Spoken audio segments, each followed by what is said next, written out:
ശ്രീകൃഷ്ണ. എല്ലാവർക്കും മാധവത്തിലേക്ക് സ്വാഗതം. ശ്രീമദ് ഭഗവത്ഗീതയിലെ 3-ാമത്തെ അധ്യായമായ കർമ്മയോഗയിലെ 19-ാമത്തെ ശ്ലോകമാണ് ഇന്ന് നമ്മൾ നോക്കാനായിട്ട് പോകുന്നത്. തസ്മാദസക്തഃ സതതം കാര്യം കർമ്മ സമാചര അസക്തോ ഹ്യാചരൻ കർമ്മപരാപ്നോതി പുരുഷഃ. ഇതാണ് 19-ാമത്തെ ശ്ലോകം. ശ്രീകൃഷ്ണനാണ് അർജുനനോട് പറയുന്നത്. അതുകൊണ്ട് എല്ലായ്പ്പോഴും മമതാബന്ധമില്ലാതെ ചെയ്യേണ്ടുന്നതായ ആ കർമ്മത്തെ ചെയ്യുക. എന്തെന്നാൽ ആസക്തിയില്ലാതെ കർമ്മം അനുഷ്ഠിക്കുന്ന പുരുഷൻ പരമമായ ആ പദത്തെ പ്രാപിക്കുന്നു. ഇവിടെ അർജുനനെ സംബന്ധിച്ചിടത്തോളം യുദ്ധമാണ് കർമ്മം. അത് ധർമ്മം സംരക്ഷിക്കുന്നതിന് വേണ്ടി ചെയ്യുന്ന ഒരു കർമ്മമാണ്. വേണമെങ്കിൽ ദുര്യോധനനെയും കൂട്ടാളികളെയും പോലെ അധർമ്മം വളർത്തിയും തങ്ങളുടെ കർമ്മം അനുഷ്ഠിക്കാം. അവർക്ക് വേണമെങ്കിൽ ഇതാണ് കർമ്മം, ഇതാണ് ഞങ്ങളുടെ കർമ്മമെന്ന് വാദിക്കാം. പക്ഷേ നമ്മൾ ചെയ്യേണ്ടുന്ന കർമ്മം അത് ധർമ്മം സംരക്ഷിക്കുന്നതിനു വേണ്ടിയിട്ടുള്ളതായിരിക്കണം. അങ്ങനെ ആ കർമ്മം അതിൻ്റെ ഫലം ഇച്ഛിക്കാതെ യജ്ഞരൂപത്തിൽ ചെയ്താൽ, അതായത് നമ്മൾ ചെയ്യുന്ന പ്രവൃത്തി ലോകത്തിന് മംഗളകരമായി ഭവിക്കണം, ധർമ്മം സംരക്ഷിക്കുന്നതിന് വേണ്ടിയിട്ടുള്ളതാകണം. പക്ഷേ നമ്മുടെ ഈ പ്രവൃത്തി കൊണ്ട് എനിക്ക് ഗുണമുണ്ടാകണം, എനിക്ക് കീർത്തി ഉണ്ടാകണം, അല്ലെങ്കിൽ എനിക്ക് എന്തെങ്കിലുമൊക്കെ ലാഭങ്ങൾ ഉണ്ടാകണം എന്നു കരുതി സ്വാർത്ഥ രൂപേണ ചെയ്യാൻ പാടില്ല. അങ്ങനെ ചെയ്യാതെ യജ്ഞരൂപത്തിൽ കർമ്മം ചെയ്തു കഴിഞ്ഞാൽ ആരാണോ അങ്ങനെ ചെയ്യുന്നത്, ഫലം ഇച്ഛിക്കാതെ ആര് കർമ്മം ചെയ്യുന്നുവോ അവൻ പരമമായ പദത്തെ പ്രാപിക്കും. അവന് ഈശ്വര പദത്തിൽ എത്തിച്ചേരാനായി സാധിക്കുമെന്ന് ഇവിടെ ഭഗവാൻ ശ്രീകൃഷ്ണൻ അർജുനനെ പ്രത്യേകം ഓർമ്മിപ്പിക്കുന്നു. അർജുനനോട് യുദ്ധം ചെയ്യാൻ പറഞ്ഞു, നമ്മളോട് യുദ്ധം ചെയ്യാനല്ല പറഞ്ഞിരിക്കുന്നത്. ഇത് കലിയുഗമാണ്. ഇവിടെ ജീവിക്കുന്ന മനുഷ്യർക്ക്, ഓരോ മനുഷ്യർക്കും അവരവരുടേതായ കടമകളും ഉത്തരവാദിത്തങ്ങളുമുണ്ട്. അവർ അവരുടെ ഉത്തരവാദിത്തം അത് കൃത്യമായി പാലിച്ച് മുമ്പോട്ട് പോകണം. ഓരോരുത്തരും എങ്ങനെയായിരിക്കണം സമൂഹത്തിൽ ജീവിക്കേണ്ടത് എന്നുള്ള കാര്യമൊക്കെ പിന്നീട് അങ്ങോട്ട് വരുന്ന ഓരോരോ ശ്ലോകങ്ങളിലൂടെ ഭഗവാൻ പറയുന്നുണ്ട്. ഭഗവാൻ ഭഗവത്ഗീതയിൽ തന്നെ ഒരു അവസരത്തിൽ പറയുന്നുണ്ട്, അതായത് നിങ്ങൾ എത്ര തന്നെ യജ്ഞം ചെയ്താലും എത്ര തന്നെ പൂജകൾ ചെയ്താലും അതുകൊണ്ടൊന്നും യാതൊരു പ്രയോജനവും നിങ്ങൾക്കുണ്ടാവുകയില്ല. നിങ്ങൾ മറ്റു ജീവികളെ ഉപദ്രവിച്ചിട്ട് വന്നിട്ട് എനിക്ക് എത്ര തന്നെ പൂജകൾ ചെയ്താലും, എനിക്കിനി എന്തൊക്കെ ചെയ്താലും, എത്ര പണം എൻ്റെ മുമ്പിൽ കൊണ്ടുവന്ന് സമർപ്പിച്ചാലും, ഏതൊക്കെ രീതിയിലുള്ള പൂജകൾ ചെയ്താലും നിങ്ങൾ ജീവികളെ ഉപദ്രവിച്ചിട്ട് വന്നിട്ട് എനിക്ക് പൂജ ചെയ്താൽ അതിന് യാതൊരു ഫലവുമില്ല എന്നും ഭഗവാൻ ശ്രീകൃഷ്ണൻ പറയുന്നുണ്ട്. അങ്ങനെ ഓരോരോ ശ്ലോകങ്ങളിലൂടെ മനുഷ്യൻ എങ്ങനെ ജീവിക്കണം, അവൻ എങ്ങനെ സഹജീവികളോട് പെരുമാറണം എന്നുള്ള കാര്യങ്ങളൊക്കെ തന്നെ ഭഗവത്ഗീതയിൽ ഭഗവാൻ വ്യക്തമായി നമുക്ക് പറഞ്ഞു തരുന്നുണ്ട്. അല്ലാതെ അർജുനനോട് യുദ്ധം ചെയ്യാൻ പറഞ്ഞു, അതുകൊണ്ട് അത് നമ്മളോട് പറഞ്ഞതാണ് എന്ന് കരുതി നമ്മളോട് വാളുമെടുത്ത് പുറപ്പെടാനല്ല ഭഗവാൻ പറയുന്നത്.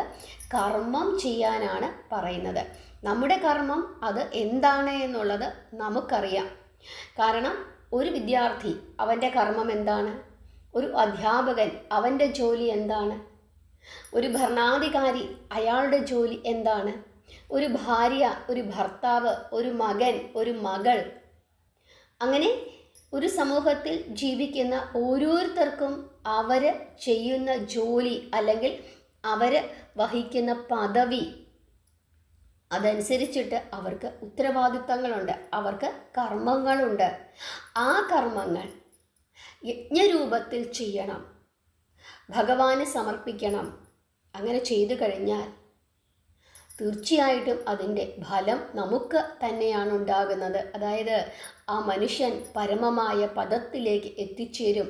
ഈശ്വരൻ്റെ അപാരമായ കാരുണ്യം അവന് ലഭിക്കും. അങ്ങനെ വേണം ചെയ്യേണ്ടത്. അതായത് ഒരു സേവന മനോഭാവത്തിലൂടെ ചെയ്യുക. അതുകൊണ്ടാണ് മാധവ സേവ എന്ന് പറയുന്നത് മാനവ സേവയാണ് എന്ന് പറയുന്നത്. നമ്മൾ കണ്ടിട്ടുണ്ട് വലിയ വലിയ ക്ഷേത്രങ്ങൾ, തിരുപ്പതി പോലെയുള്ള മഹാക്ഷേത്രങ്ങളിൽ നമ്മൾ പോകുന്ന സമയത്ത് ധാരാളം സ്ത്രീകളും പുരുഷന്മാരുമൊക്കെ ഒരു പ്രത്യേക തരത്തിലുള്ള യൂണിഫോം പോലെയുള്ള വസ്ത്രങ്ങൾ ഇട്ടുകൊണ്ട് അവിടെ ഇങ്ങനെ സേവനം ചെയ്യുന്നു. സേവനം ചെയ്യാൻ വേണ്ടി വർഷങ്ങൾ കാത്തിരുന്ന് പേര് രജിസ്റ്റർ ചെയ്ത് കാത്തിരുന്നിട്ടാണ് അവർക്ക് ഒരു ദിവസം 2 ദിവസമൊക്കെ സേവനം ചെയ്യുവാനായിട്ട് അവിടെ അവസരം ലഭിക്കുന്നത്. അവരവിടെ വന്ന് നിന്ന് നിസ്വാർത്ഥമായി സേവനം ചെയ്യുന്നു. അവർ ആ ക്ഷേത്രത്തിൻ്റെ ജീവനക്കാരല്ല, ശമ്പളത്തിന് വേണ്ടിയിട്ടല്ല അവർ ക്യൂ നിയന്ത്രിക്കുന്നതും ബാത്റൂം കഴുകുന്നതും ആഹാരം നമുക്ക് വിളമ്പിത്തരുന്നതും ഒന്നും അവിടെ നിന്നും ലഭിക്കുന്ന പൈസ മേടിക്കാൻ വേണ്ടിയിട്ടല്ല. അവരൊക്കെ സേവനത്തിനായിട്ട് അവിടെ വന്നു നിൽക്കുന്നവരാണ് എന്ന് നിങ്ങൾ പ്രത്യേകമായി ഓർക്കണം. അവർ ഒന്നും പ്രതീക്ഷിക്കുന്നില്ല. കാരണം ഭഗവാന് വേണ്ടി സേവ ചെയ്യുകയാണ്. ആ സേവനം ചെയ്യുമ്പോൾ ഭഗവാൻ തൃപ്തിപ്പെടുമെന്നാണ് അവർ വിശ്വസിക്കുന്നത്. കാരണം ഭഗവാൻ പറഞ്ഞിട്ടുണ്ട്, എൻ്റെ ഭക്തരുടെ ഭക്തരുടെ ഭക്തരുടെ ഭക്തരുടെ അങ്ങനെ 7 തവണ ഭഗവാൻ പറയുന്നുണ്ട്. ആ ഭക്തരെയാണ്, എൻ്റെ ഭക്തരെ സേവിക്കുന്ന ആളുകളെയാണ് എനിക്ക് ഏറ്റവും ഇഷ്ടമെന്ന് പറയുന്നുണ്ട്. അപ്പോൾ ഭഗവാൻ എത്ര വലിയ സന്ദേശമാണ് നമുക്ക് നൽകുന്നത് എന്നുള്ള കാര്യം നമ്മളെല്ലാവരും പ്രത്യേകമായി ഓർക്കുക. ക്ഷേത്രങ്ങളിൽ ഭഗവാനെ കാണാൻ വേണ്ടി നമ്മളിങ്ങനെ ക്യൂ നിൽക്കും.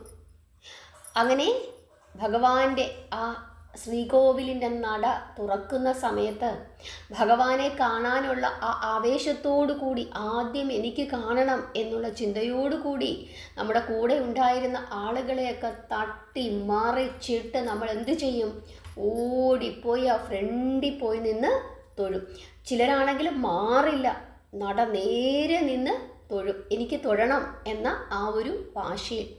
അപ്പോൾ പുറകിലുള്ള ആളുകൾക്ക് ചിലപ്പോൾ നമ്മുടെ ആ ഒരു പ്രവൃത്തി കൊണ്ട് ഭഗവാനെ കാണാൻ സാധിക്കുകയില്ല. അല്ലെങ്കിൽ നമ്മളിങ്ങനെ ഓടിപ്പോകുന്നതിൻ്റെ ഇടയ്ക്ക് ആരെയെങ്കിലുമൊക്കെ തള്ളി മറിച്ചിട്ടിട്ടുണ്ടെങ്കിൽ അവരവിടെ വീണ് കിടക്കും. നമ്മൾ ഓടിപ്പോയി ഭഗവാനെ കണ്ട് തൊഴും. ശരിയാണ്, നമ്മൾ ഭഗവാനെ കാണും.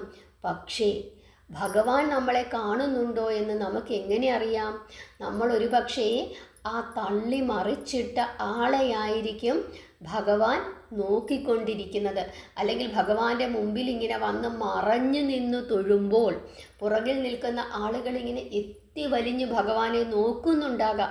ഒരു പക്ഷേ ഭഗവാൻ നമ്മളെ നോക്കാതെ അതിൻ്റെ പുറകിൽ എത്തി വലിഞ്ഞു നിന്ന് ഭഗവാനെ കഷ്ടപ്പെട്ട് നോക്കുന്ന ആളുകളെ ആയിരിക്കാം ഭഗവാൻ എന്തു ചെയ്യുന്നത്? നോക്കുന്നത്. അതുകൊണ്ട് ഭഗവാൻ നമ്മളെ കാണണം. നമുക്ക് കണ്ടാൽ മാത്രം പോരാ, ഭഗവാനും കൂടി നമ്മളെ കണ്ടാൽ മാത്രമേ നമ്മുടെ പ്രാർത്ഥനയ്ക്ക് ഫലമുണ്ടാവുകയുള്ളൂ, നമ്മുടെ ജീവിതത്തിന് അർത്ഥമുണ്ടാവുകയുള്ളൂ. അതുകൊണ്ട് മാനവ സേവനം അത് വളരെ വളരെ പ്രധാനമുള്ളതാണ്. കർമ്മം ധർമ്മത്തിൽ ഉറച്ചു നിൽക്കുന്ന കർമ്മമായിരിക്കണം. പാണ്ഡവർ അല്ലെങ്കിൽ അർജുനനൊക്കെ ചെയ്തതുപോലെയുള്ള കർമ്മങ്ങളായിരിക്കണം നമ്മൾ ചെയ്യേണ്ടത്. അല്ലാതെ ദുര്യോധനൻ്റെ കർമ്മം അല്ല നമ്മൾ ചെയ്യേണ്ടത്. നിങ്ങൾക്ക് മനസ്സിലായി എന്ന് വിശ്വസിക്കുന്നു. ഏത് കർമ്മവും അത് യജ്ഞരൂപത്തിൽ ചെയ്താൽ ആരാണോ അങ്ങനെ ചെയ്യുന്നത് അവൻ ആ പരമമായ പദത്തിൽ എത്തും എന്നുള്ള കാര്യമാണ് ഈ ശ്ലോകത്തിലൂടെ ഭഗവാൻ നമുക്ക് പറഞ്ഞു തരുന്നത്. നിങ്ങൾക്ക് മനസ്സിലായി എന്ന് വിശ്വസിക്കുന്നു. നാമജപം അത് മുടക്കാതിരിക്കുക. ഹരേ കൃഷ്ണ.